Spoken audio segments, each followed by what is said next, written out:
How many people today, 2022, have had some sort of church hurt, and yet feel like they're alone? Mm-hmm. They're the lone victim.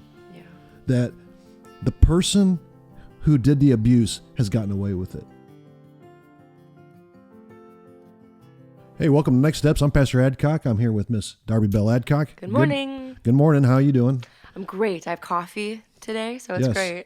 Last week I'm talking 2 weeks ago. We had Hayden last week. That's right, we had Hagen. And Hagen, yes. And he did a great job. He did a great job. And then you were with me the week before, and you didn't have your coffee. No, I didn't. There was a few moments I was just like, my brain just couldn't quite keep up. So to our coffee drinkers out there, Miss Darby can tell you which ones are the best, which ones are probably not so good. Oh, yeah. And what's your favorite blend? I like anything, just medium blend. I'm not that savvy. I just like I like espresso. But if you guys want great coffee, the Rabbit downtown, I think we all know that. But the Rabbit, give them a little plug. They're wonderful. Yes. Great coffee. Yeah. Yep. They do a great job, and they're very kind to the community as well.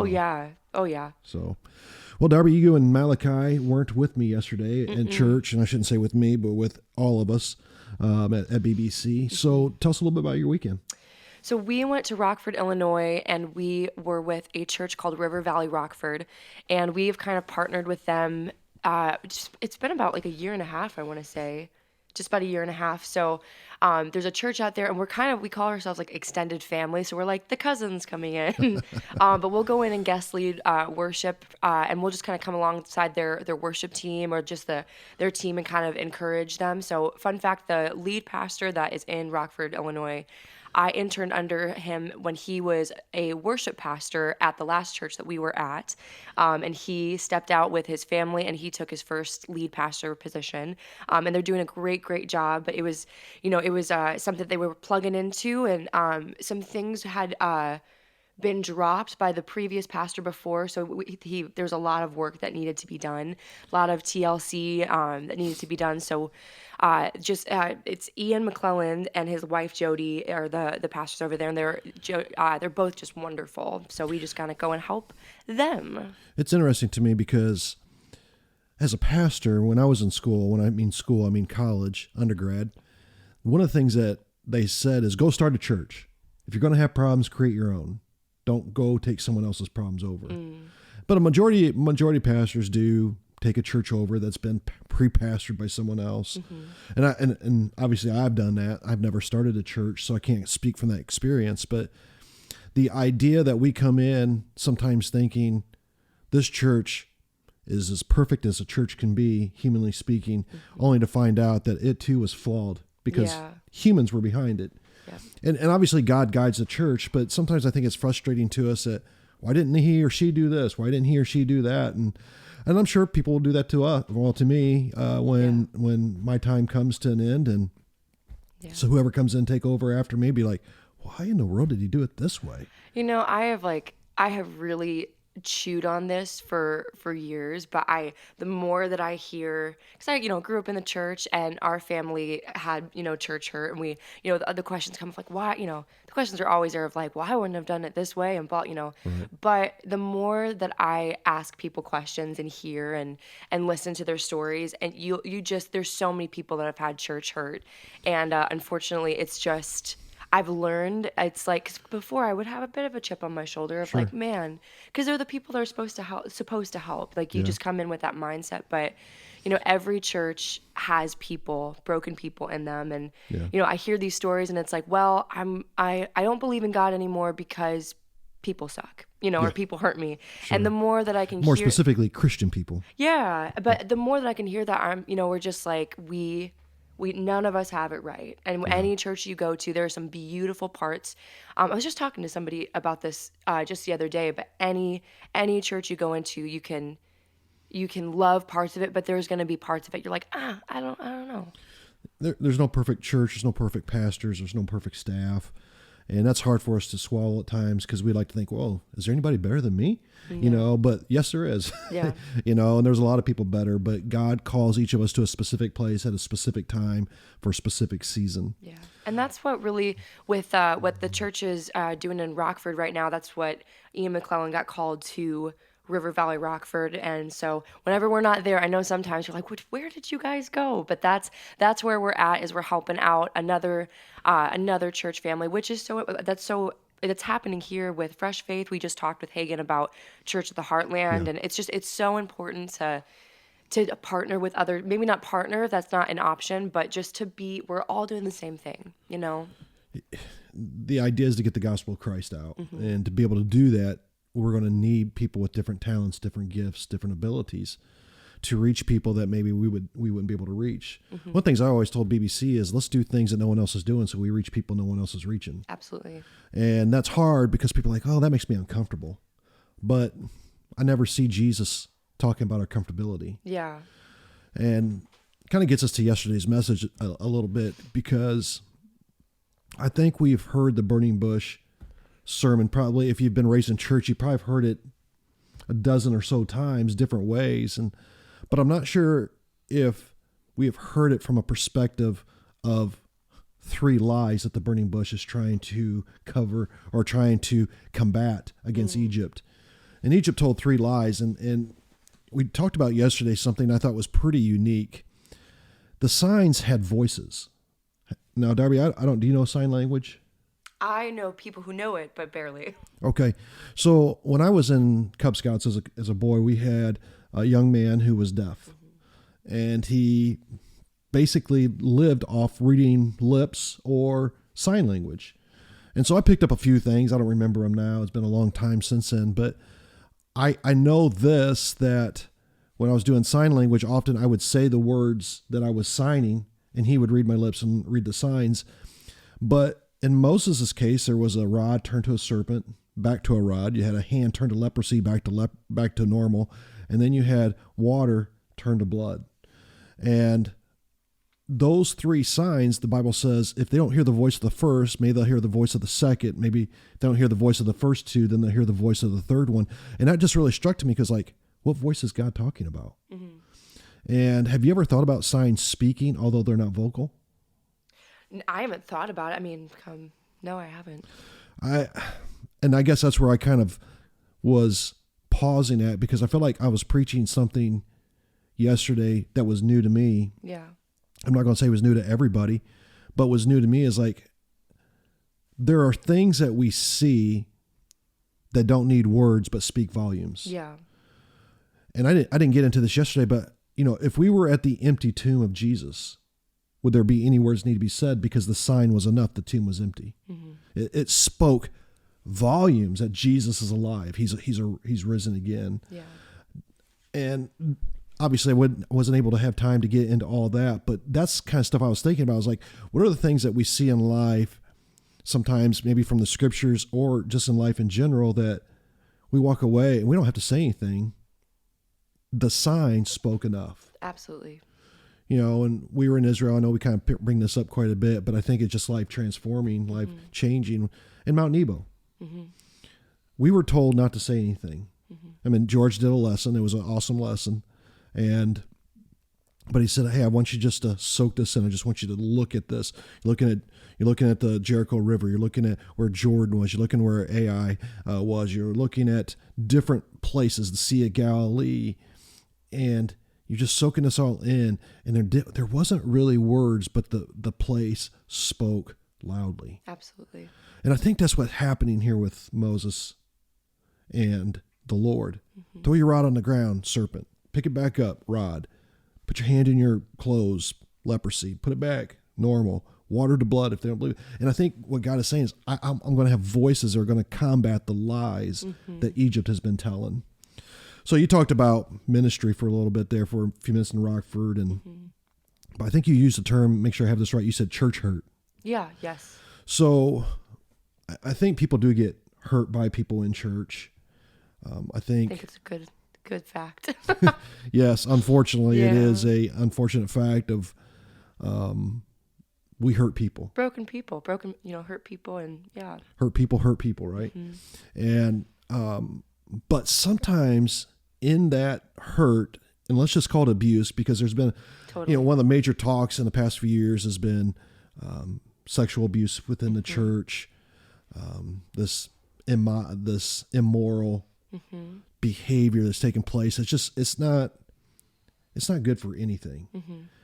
And yet there are people who have probably spent nights, weeks, years silently mourning this abuse, have never said a word, feeling like, what can I do? How can I approach this? And have you thought much about that?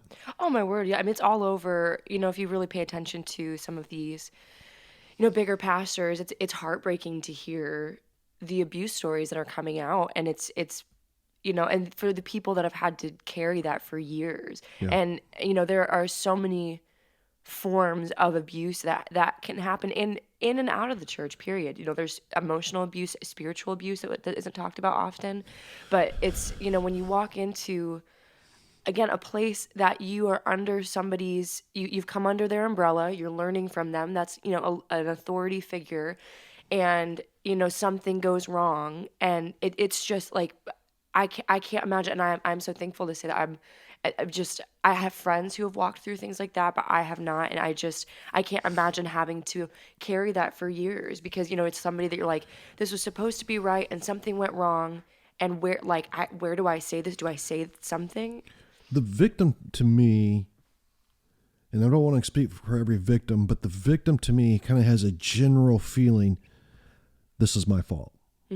What did I do to cause this abuse, whatever the abuse is? And it could be, I remember, again, when I first started ministry, talking with a senior pastor, and I mean someone who's in his senior years, seasoned pastor, I probably should say. Yeah. And he said, never bully from the pulpit. And I thought, well, who does that?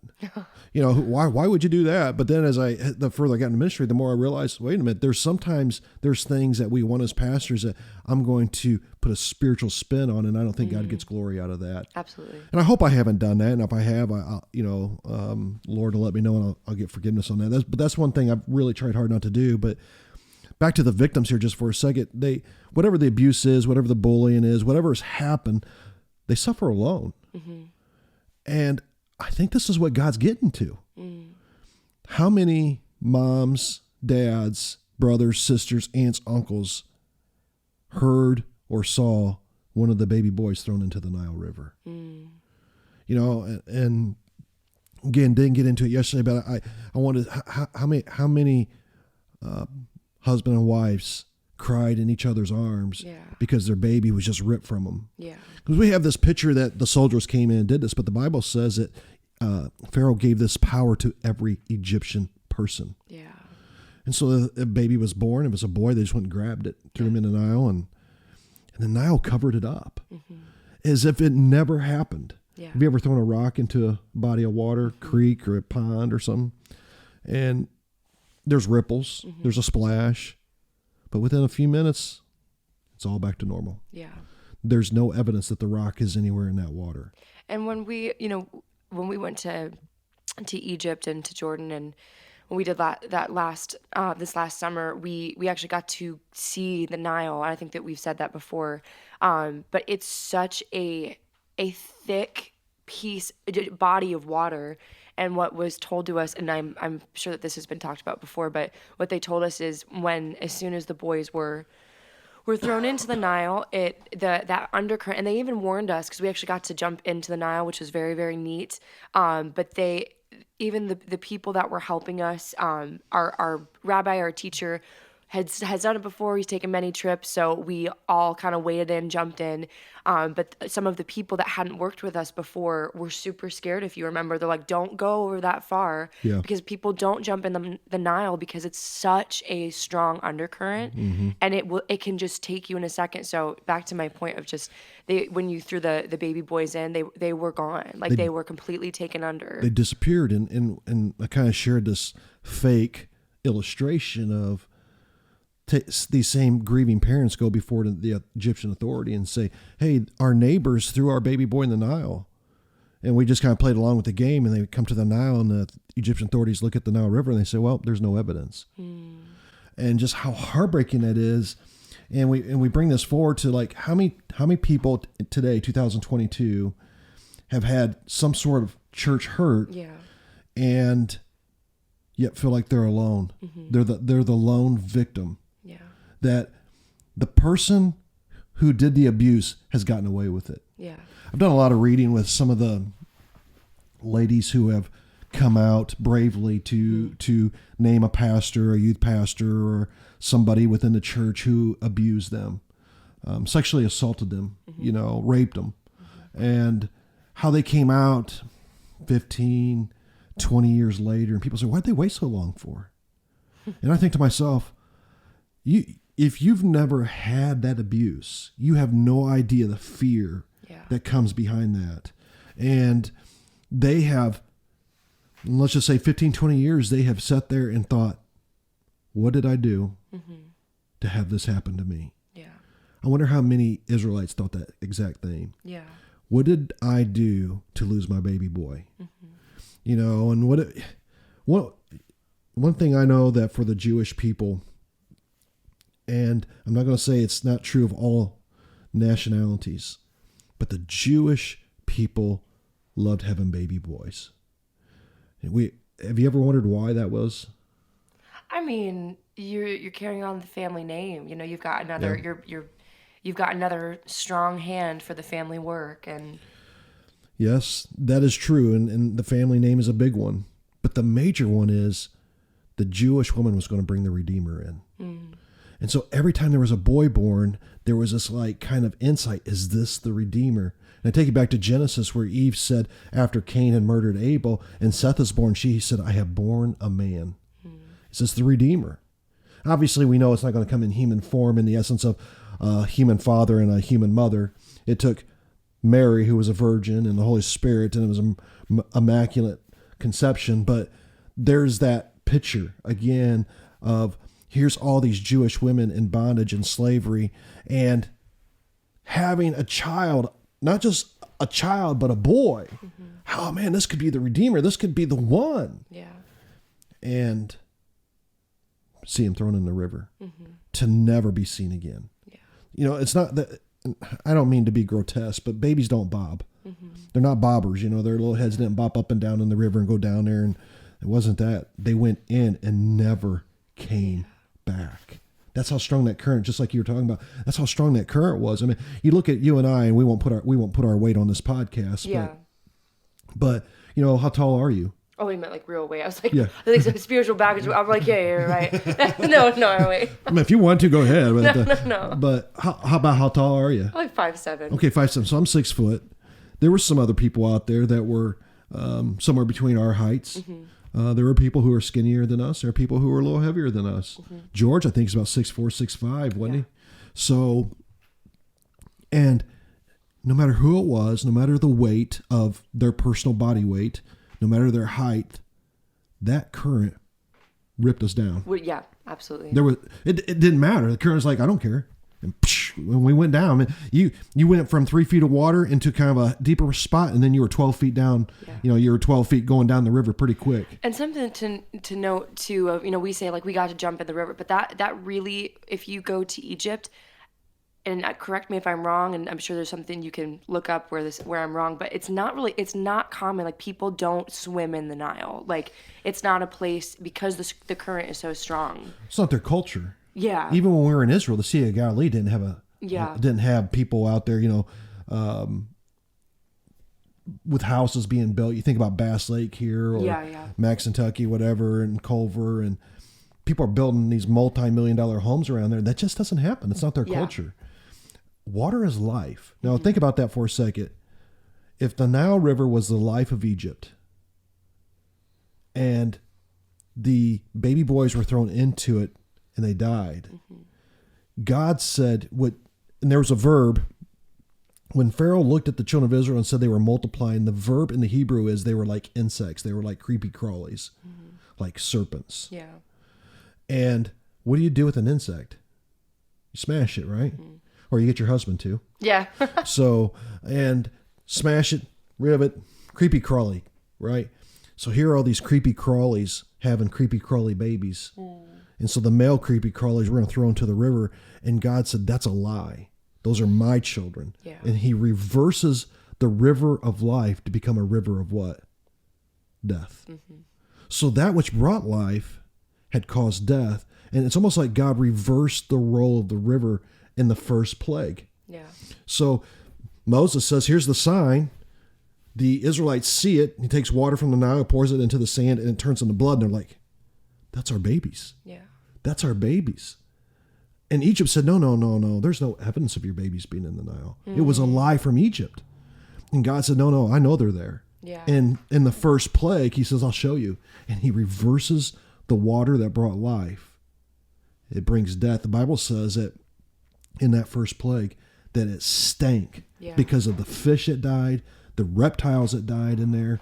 And we just think about all the death that came. And God's like, I'm reminding you, Egypt, for what you did. I don't know if I've ever thought about that. I think growing up, even now, I think just hearing like the different signs that had happened, the river was made into blood. I don't think I ever put together that God had reversed it of a symbol, a sign of there's so many babies that have died in here and who knows what else. I don't think I've ever thought about that. We don't know how many babies were thrown in there. I mean, I don't know if I want to know. Yeah, I don't know if we want to know. But as we kind of come to a close here today, I just want to kind of speak to the abused, to the victim. Mm-hmm. And I think it's important that they know there's a safe place. Mm-hmm. I would hope BBC's a safe place. Mm-hmm. I would hope that you and I would be considered safe people. But it would be hard for me to believe that people who listen to this have never suffered any kind of church hurt, church mm-hmm. abuse. So I just want to encourage them to, and this is our kind of our podcast next steps is, your next step is to ask God to give you the bravery mm-hmm. to share your story with someone safe. Yeah. So, I mean, if you have a lot of friends that mm-hmm. some go to church, some don't go to church. Yeah. And they've been hurt one way or the other. I'm not saying they've been hurt in church or not been hurt in church, but they've had their own personal hurts. And your friends probably can come to you. Mm-hmm. Hey, this happened to me. And you guys have your session, whatever that looks like, whether it's coffee, whether it's go get something to eat, or you have a crying session, whatever it is. But you get what is inside out. Yeah. Here's what I find with Christian people sometimes is, I don't want to talk bad about so-and-so. I don't want to talk bad about this situation or this situation. There are times we have to talk bad. Yeah, I always kick back when people are like, I don't want to talk bad. I'm like, you're talking about facts that have happened, Yeah. and facts can be said without the spirit of gossip, or, it's not gossip, it's just you have things that have happened that are factual, that have really happened, that need to be talked about. If we attack the problem without attacking the person, I think we stray from gossip. And sometimes if someone came to me and they said, I was raped, mm-hmm. and I was raped in your church, my first question would be, when, mm-hmm.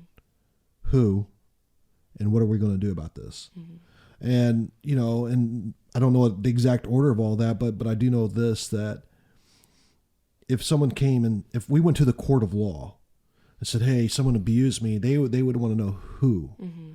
And I think in our churches, we got to know the who's, mm-hmm. because we definitely don't want those who's ever doing that again. Yeah. We want to protect the victims. And I think that's what God did with this first plague, but also the final of the three signs. One thing I didn't say, Darby, is we're looking at the signs in reverse. So we're going water to blood, hand to leprosy, rod to serpent, in reverse order in this sermon series. But I think what God is saying is, I haven't forgotten the victims. Mm-hmm. I've seen everything. Yeah. And where many times victims feel like I've been abused, it's never been seen, I argue, God saw it. Yeah. And he's going to do something. Yeah. And I don't know what that something is, but it's going to happen. And that we're we've named a few ways of abuse, but we all know that there are so many ways there are just countless ways of ways that you're like, I feel uncomfortable, or just, there are some things that, I just wanted to say that we've named a few, but the ones that we haven't, you are still seeing. And again, I think we don't mean to be so heavy, but I think it's so important it says God break our hearts for what breaks yours. Yeah. And even in our next steps too, this is something that we have been talking about, in some of our other circles, is just having compassion for the other people and and I know that people, I know that people can be really loud right now, and people, you're like, I don't want anything to do with people, but really our call as the church is, if we say that we know Jesus, he has seen us, he's chased after us, he's named our hurts, and he saw us and had compassion on us, and we're to do that for other people.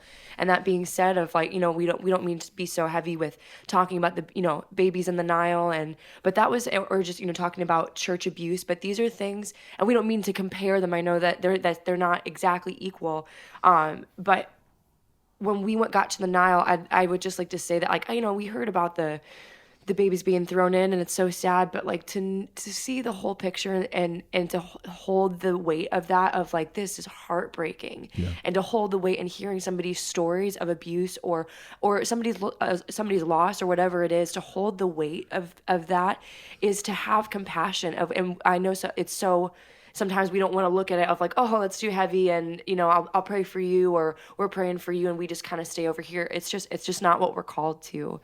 And the last thing I wanted to say too, of just, with church people and church hurt, I think, and Malachi and I have gone through church hurt, and we all have, and it's taken me until the ripe age of 28 to take that chip off my shoulder, and just to know that we talked about churches are, they're not all perfect, but I think one of the reasons why it hurts so much is you come in and these are the people that are supposed to fix it, or these are the people that you're supposed to be safe with, right? Yeah. And then you walk in and all of a sudden you're like, no, I'm not. But so if you've had moments like that, just take a breath, and we want to validate the hurt, but know that there are people out there that are not that way.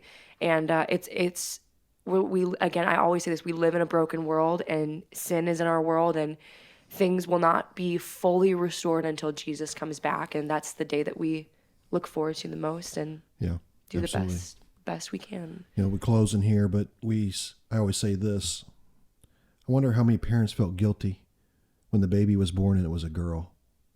Totally. That's a whole other conversation. I know, it's a whole different conversation. Whole other conversation for another time. But your neighbor just lost their baby boy, maybe all around you, and you have a girl, and you're relieved, but you have guilt because it's not a boy. So it's a different conversation for a different day, but just something for our audience to think about. And again, I'm Pastor Adcock. This is Miss Darby Bell Adcock, and thank you for listening to today's Next Steps podcast. See you next time.